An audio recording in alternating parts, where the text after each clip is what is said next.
Salut, c'est Trado, je suis content de votre pour cette analyse des zones d'accumulation rationnelle et de la tendance de moyen terme pour les cryptos majeurs. On commence tout de suite par Bitcoin. Bitcoin en données hebdomadaires, chaque bougie égale une semaine. Vous voyez qu'on est en phase 2 de Weinstein.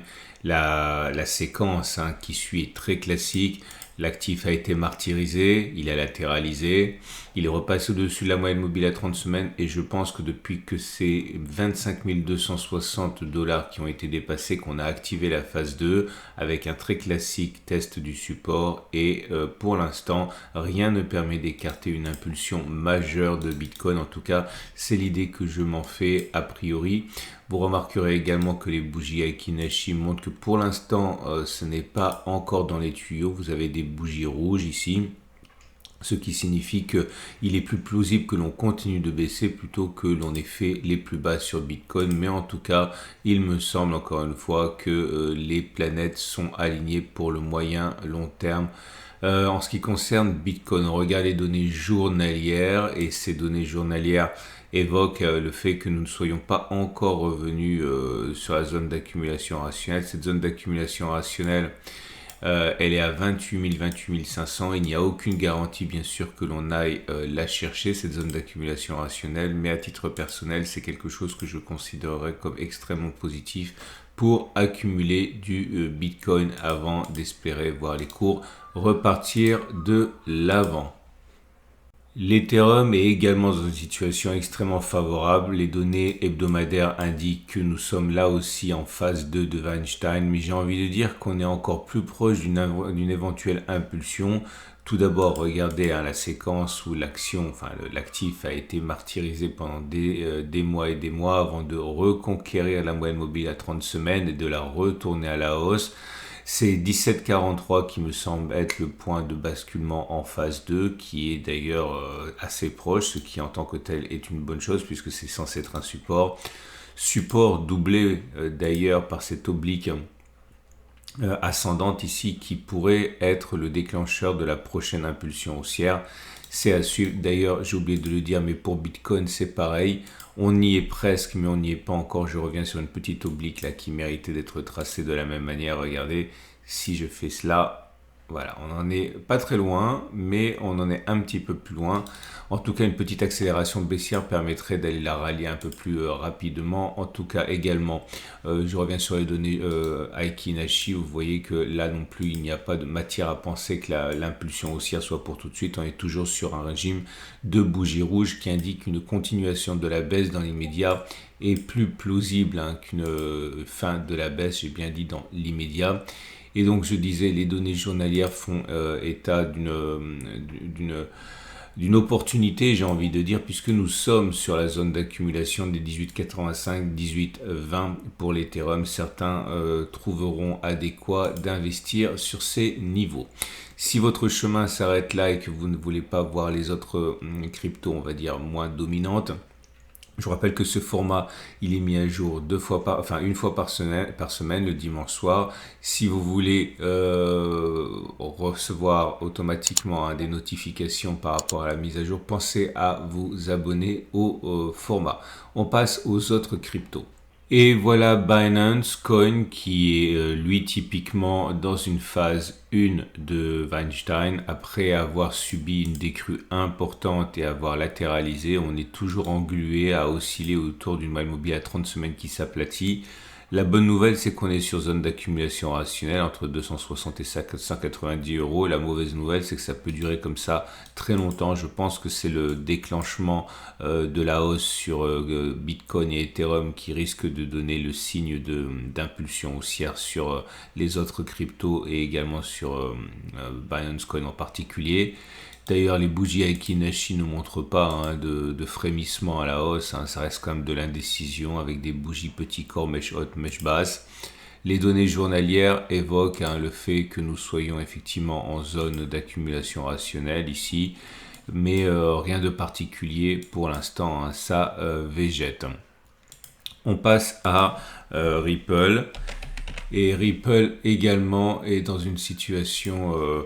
on va dire plutôt attentiste. Les données hebdomadaires montrent que pour l'instant, on est toujours en train de consolider la victoire sur la SEC qu'il y a eu, c'était il y a 5 semaines maintenant. On est en phase 2, donc ça c'est la chose qui est positive. Vous voyez là toujours le même schéma, baisse, latéralisation, cassure de résistance importante, et depuis, eh bien, on digère, on attend sans doute le signal pour monter avec les cryptos majeurs. Aller chercher la zone rouge qui est la zone de passage en phase 2 me semble souhaitable, parce que ça validerait la solidité et la pertinence de la cassure. En tout cas, on l'aura compris, phase 2, les bougies Aiki-Nashi montrent que c'est toujours morose avec bougie rouge sans mèche haute. Autrement dit, ça c'est très baissier et ça veut dire qu'il est possible que l'on continue de baisser, ce dont j'ai dit qu'il s'agissait d'une bonne chose a priori. Les données journalières montrent que la zone d'accumulation rationnelle n'est pas pour tout de suite. On est à 0,584, 0,544 pour la zone d'accumulation rationnelle. Si on n'y va pas, certains pourront se satisfaire d'une zone d'accumulation intermédiaire ici s'ils ne veulent pas louper le coche. Et cette zone d'accumulation rationnelle est comprise entre 0,622 et 0,600. Donc zone d'intervention mineure pour de l'accumulation. L'élément suivant sera Cardano. Et voilà, on n'est pas en phase 2 pour Cardano. Attendez, hop, voilà. On n'est pas en phase haussière pour Cardano. On est toujours en phase 1, je mets les données hebdomadaires. On est en phase 1 où après avoir subi eh bien, une décrue là aussi majeure, on reconquiert et on oscille autour de la moyenne mobile à 30 semaines. Bref, c'est un cas d'école de phase 1. On est sur zone d'accumulation rationnelle. Je vous montre les données journalières. Elles montrent que c'est là aussi complètement erratique. On n'a pas besoin d'un moyenne mobile à 30 semaines sur les données journalières. Que dire de plus que certains accumuleront tout au long d'une descente éventuelle. C'est une zone très très large, mais en tout cas elle mérite d'être exploitée si vous croyez au potentiel de cette méthode. Et je le dis et je le répète, on attend sans doute le signal de la part de Bitcoin et d'Ethereum pour passer à l'action. Doge. Je vous rappelle que je n'analyse que les plus grosses cryptos. Il n'y a aucune préférence ni aucun mépris par rapport à quoi que ce soit. J'analyse les cryptos majeures, plus celles que vous me demandez. Et Dogecoin est lui non plus pas en tendance haussière, mais on dirait quand même qu'il y a un réveil. On sort de la zone d'accumulation rationnelle, on y revient subrepticement en semaine depuis 3 semaines, mais en tout cas il semble effectivement que l'on veuille se désolidariser de la zone d'accumulation. On peut considérer qu'on est toujours en phase 1 de toute manière. Vous voyez, c'est caractérisé par la phase qui est un aplatissement de la moyenne mobile à 30 semaines et des oscillations autour. Les données, oui, là du coup les bougies Aiki-Nashi montrent que c'est un petit peu mieux et ça trahit un léger engouement puisqu'il y a une séquence de bougies vertes. La dernière bougie là, c'est plutôt une bougie d'indécision, mais vous voyez ces bougies vertes là comme ça, c'est plus haussier que baissier. Et les données journalières confirment cela. On prend de nos distances par rapport à la zone d'accumulation rationnelle. Mais rien n'est. On peut s'amuser sur ces graphes, tous ces graphes, à essayer de tenter un timing. Et voilà, vous voyez, si on va chercher cet oblique-là, il risque d'y avoir une impulsion haussière. Bon, on n'y est pas encore, mais vous l'aurez compris, c'est plus encourageant que sur les autres cryptos qu'on a vus, à part bien sûr Bitcoin et Ethereum. Et on va terminer avec une suggestion d'action fortement impliquée dans l'univers des cryptos. Il s'agit de Marathon Digital et comme vous pouvez le constater, on est également en phase 2.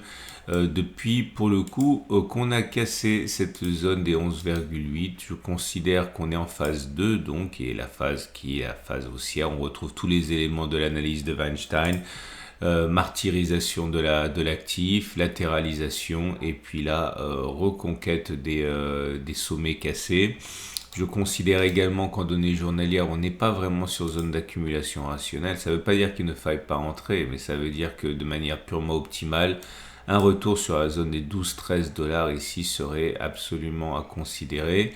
Mais si on investit pour le moyen ou le long terme, à partir de la méthode de Weinstein, il faut savoir qu'il recommande de rentrer sur passage de la phase 2 en phase 2. Hein. Donc on est déjà, entre guillemets, sur une zone d'intervention pour marathon. Si vous avez d'autres requêtes, n'hésitez pas à me les mettre en commentaire de la vidéo YouTube, que ce soit des cryptos, que ce soit des actions liées à l'univers crypto. C'est une excellente journée. N'oubliez pas encore une fois que vous pouvez vous abonner au format. Si vous voulez découvrir l'univers de Weinstein et des bougies Aiki-Nashi pour pouvoir devenir complètement autonome dans l'analyse des actifs qui vous intéressent personnellement, vous avez un lien en dessous de la vidéo pour découvrir ça. C'est quand même difficile de faire plus simple et plus efficace que ces deux outils combinés. À la semaine prochaine pour la mise à jour.